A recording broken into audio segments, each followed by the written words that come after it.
Hello everybody, welcome to another unboxing of this G.I. Joe classified series. This time, ang ating unbox ay ang Snake Eyes action figure. So I got this again from Shopee, and the price is around 2,000 pesos. Here is the front box, merong art dito. Si Snake Eyes, gusto ko yung art niya, may pagka-oops, there you go. Continuous pala siya from front to the side. Ganda yung tsura niya. So parang painting ang dating niya ito. I really like it. So this is number 2 from this series. Yung last time si Destro is number 3. Favorite number ko, number 3.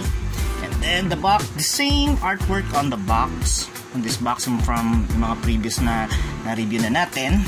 Okay. And the top, on the top and on the bottom. Okay, open na natin siya. And then, here it is. Tanggalin natin yung box. Then, eto na. Yung pinaka niya. So, yung figure, yung backpack niya, meron siyang susukan ng kanyang sword. The sword, knife, and then yung pinaka close quarter machine gun niya. Then, yung kanyang pistol and the silencer. Okay, tanggalin mo natin siya. Okay, so bali natanggal natin siya sa plastic, and then here it is. The figure itself is okay, maganda siya. Kumbaga black na black siya. Nung unang nakita nga ng asawa ko, asan yung binili mo? Pinakita ko sa kanya yung box. Itim-itim, wala na ako makita, sabi niya. Sabi ko, ganun talaga, ninja siya eh. So Snake Eyes is one of my favorite or the favorite character in G.I. Joe, kasi nung bata ako, back in the 80s, growing up in the 80s, gusto kong maging ninja. So paborito ko silang dalawa, si Snake Eyes at saka si Storm Shadow. So right off the bat, baga parang gusto kong sana, ang isang wish ko lang sana dito as dinagdagan ng kaunting gray tone siya na konti, kasi for example yung kanyang visor dito black din, which is okay lang naman to, okay naman siya, kaso nga lang kung titignan nyo dito sa sa visor niya sa drawing art is dark gray, which is much maganda sana. Pero okay naman din to kung black, okay naman siya, kasi parang nagbe-blend in na, kasi for example etong chest, tong strap niya, eto dapat ginawang gray na lang din sana para at least maging contrast sa black background ng uniform niya. Hindi ko siya katulad ng netong aking old 3 inches na kung papansin niyo, meron konting tones siya, which is eto, yung strap niya dark gray, pati yung niya visor, then belt. Yan. So ito yung lumang-luma ko ng Snake Eyes dati, na 3 inches na Snake Eyes nung back in the 90s or 80s ko pa. I think this is one of the action figure na nabili ko eh. So this one, itong 6 inches nun, almost the same din siya, yung mga niya, yung mga articulation niya sa mga past na reviews natin. Kaso nga lang ito medyo may pagka I don't know, parang pagka wobbly or medyo loose ng kaunti itong okay naman siya. Okay naman siya, kaso nga lang parang mga wishlist ko lang naman yun. Pero kung hindi naman kayo maselan siya, okay naman. At ito sana yung gusto ko, for example this color ay maganda, meron konting contrast, konting-konti lang naman na gray, dark gray. Yan, tapos etong at least sinama nila etong kung Arashikage symbol sa mga hindi nakakaalam. Yun ang pinaka-clan ni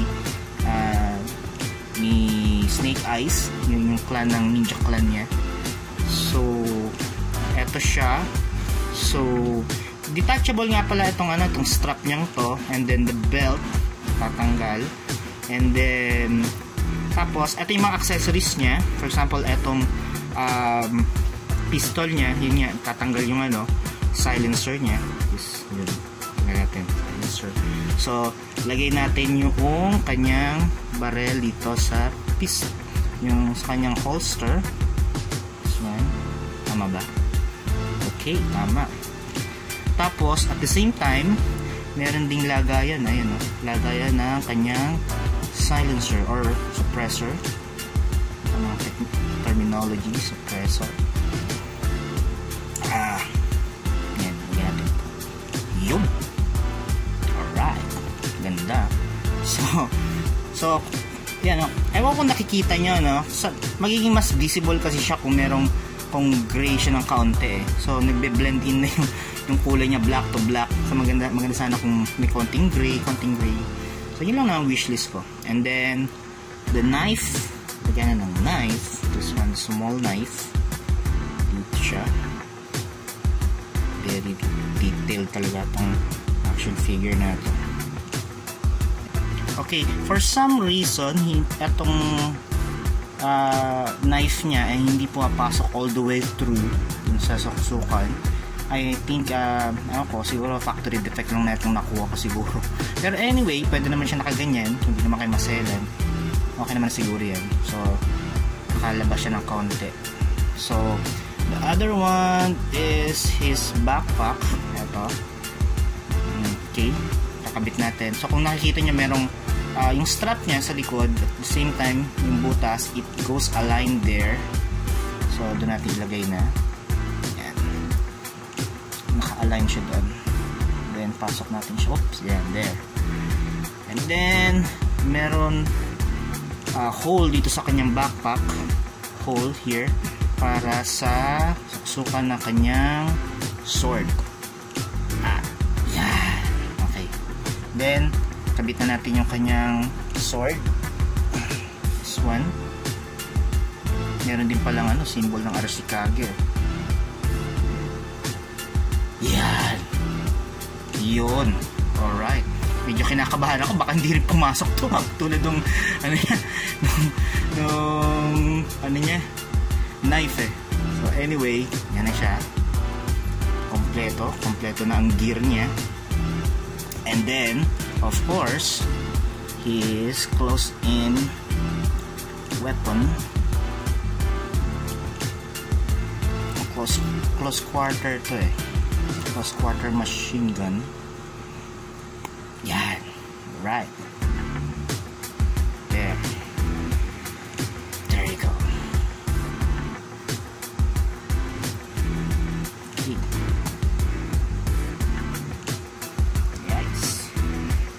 So, ang isa ko pa palang another wish. Dami pasensya na, marami akong wish talaga, Kasi, etong etong 3 inches na snake eyes ko is comes with timber. Ang kanyang wolf. Ito. 3 inches wolf. So, ang wini-wish ko sana nagsama na rin sana sila ng wolf for this action figure. Kaso nga lang, this wave 1 classified series hindi siya kasama. So, yun nga lang. Kasi sa TV series, lagi niya kasama tong